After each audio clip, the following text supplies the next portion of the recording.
আসসালামু আলাইকুম রহমতুল্লাহ। সবাই কেমন আছেন? আমাদের ২টা সিরিজ হয়ে গেছে। একটা নিশ রিসার্চ, একটা হচ্ছে ডোমেইন রিসার্চ। কিভাবে ডোমেইন রিসার্চ করতে হয় এবং নিশ রিসার্চ করতে হয় সেটা কিভাবে আমরা দেখেছি। আজকে আমরা দেখব হোস্টিং কি? হোস্টিং আসলে এটার যে অনেকগুলো টার্ম আছে, হোস্টিং কেন লাগে, হোস্টিং কিভাবে কাজ করে এই বিষয়গুলো ডিটেইলস আমরা এই সিরিজে শিখব।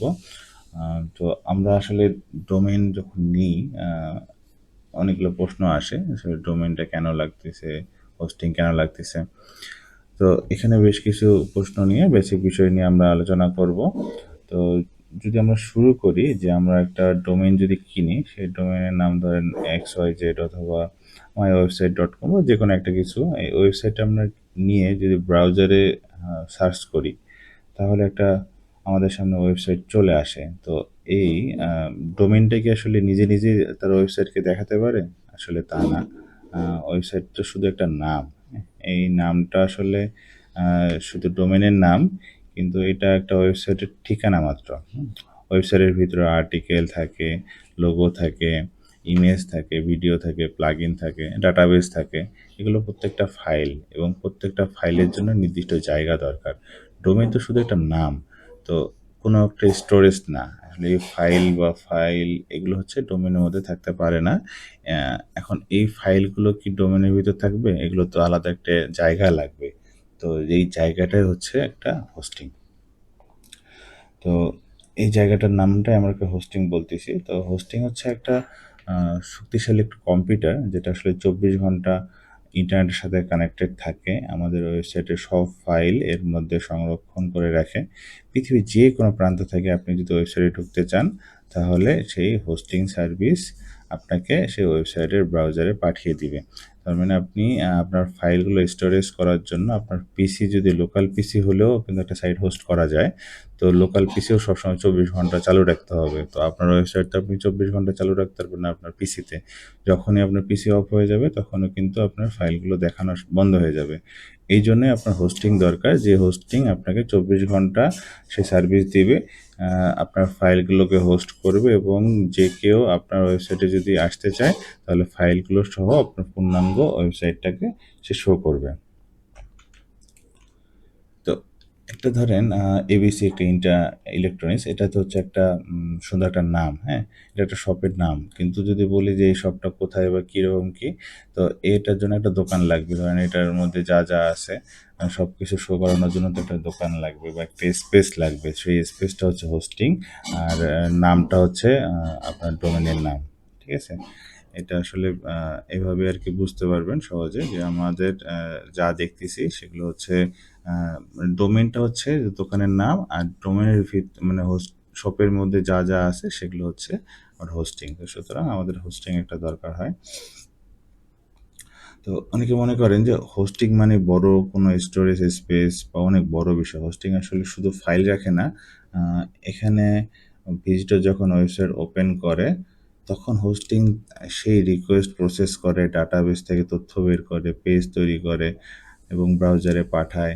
অর্থাৎ হোস্টিং শুধু একটা হার্ড ডিস্ক না, এটা একটা পুরা আ কম্পিউটিং সিস্টেম, হ্যাঁ? এই সিস্টেম আপনাকে ফুল ওয়েবসাইটের যাবতীয় সবকিছু বিষয়টা আপনাকে তুলে ধরবে। তো আরেকটা যদি উদাহরণ দিই যে, আপনার কাছে ধরেন মোবাইল নাম্বার আছে। তো মোবাইল নাম্বার থাকলে কি আপনি কথা বলতে পারবেন? কারণ সেই নম্বরের পিছনে তো একটা মোবাইল নেটওয়ার্ক থাকতে হবে। নেটওয়ার্ক না থাকলে তো আপনি কথা বলতে পারবেন না। ঠিক তেমনি ডোমেইন থাকলেই তো ওয়েবসাইট তৈরি হয় না? ডোমেইনের পিছনে একটা সার্ভার থাকবে, সেখানে ওয়েবসাইটটা রান থাকবে। এই কারণেই ওয়েবসাইট তৈরি করতে গেলে সবসময় ২ টা বিষয় লাগে। একটা হচ্ছে ডোমেইন, আরেকটা হচ্ছে হোস্টিং। তো ডোমেইন মানুষকে আপনার ওয়েবসাইটের অ্যাড্রেস খুঁজে দেয়, আর হোস্টিং সেই অ্যাড্রেসে থাকা ওয়েবসাইট মানুষের সামনে তুলে ধরে। অনেক বিগিনার এখানেই কনফিউশন হয়ে যায়। কনফিউজড মনে হয় যে তারা মনে করে যে ডোমেইন কিনলে ওয়েবসাইট তৈরি হয়ে যায়। বাস্তবে ডোমেইন ছাড়া যেমন ওয়েবসাইট করা যায় না, তেমন হোস্টিং ছাড়াও ওয়েবসাইট চালানো যায় না। দুটি একটি অপরের পরিপূরক। এখন আপনার মনে প্রশ্ন আসতেই পারে, হোস্টিং যদি একটি কম্পিউটারে থাকে, তাহলে আমার নিজের ল্যাপটপের মতো। আসলে উত্তরটা হচ্ছে ধারণাটা কাছাকাছি, বাট এর মতো না। আমরা এরপরে হোস্টিং সার্ভারের কিরকম কিভাবে কাজ করে, পার্সোনাল কম্পিউটার কিভাবে কাজ করে, তো হোস্টিং এর এগুলোর মধ্যে যে পার্থক্যগুলো এগুলো তুলে ধরবো। তো এই আর কি শুরু হইলো আমাদের হোস্টিংয়ের জন্য একটা সিরিজ। এরপরে আরও অনেকগুলো সিরিজ আসবে যেখানে আমরা আরও ডিটেল জানবো। তো একটা পরিচয় করে দিই, আমাদের ব্লগিং যে অটোমেশন যে গ্রুপটা আছে এটা আমাদের কমিউনিটি। এই গ্রুপের সাথে আপনারা অ্যাক্টিভ থাকবেন। এই গ্রুপে আমরা সব তথ্যই দিয়ে দিব। আমাদের পূর্ণাঙ্গ সিরিজটা এখানেই পাবলিশ হবে, প্লাস ইউটিউবের চ্যানেলগুলোতে পাবলিশ হবে।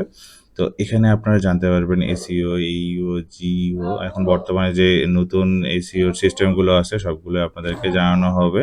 তো এই গ্রুপের সাথে অ্যাক্টিভ থাকবেন। এই গ্রুপে সবগুলো আমাদের দেখবেন যে অনেক ভ্যালুয়েবল টিপস দেওয়া হচ্ছে। ফ্রিতে কিভাবে আর্টিকেল লেখা যায় রাইটারইফাই দিয়ে, সেই সিস্টেমগুলো এখানে ভিডিও আকারে, অনেক টেক্সট আকারে প্রকাশ করা হয়। তো সুতরাং আপনারা এগুলো দেখবেন।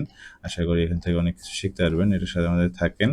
আমরা পূর্ণাঙ্গ সিরিজ একদম কীভাবে জিরো থেকে ইনকাম হওয়ার আগ পর্যন্ত ভিডিওগুলো দেওয়ার চেষ্টা করব। আপনারা দেখবেন এবং খুব সহজে, যারা বিগিনার আছেন তারা খুব সহজেই এটা শিখতে পারবেন। যারা এক্সপার্ট লেভেলে আছেন তারাও কিছু কিছু তথ্য হয়তো পাবেন, তারা সবই জানেন।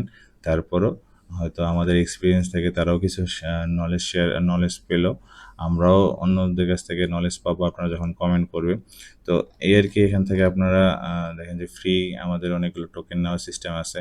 এগুলো আমরা এই সিস্টেমগুলো এখানে শেয়ার করতেছি। আরও হচ্ছে আমাদের এই ভিডিওগুলো এখানে আমরা শেয়ার করি।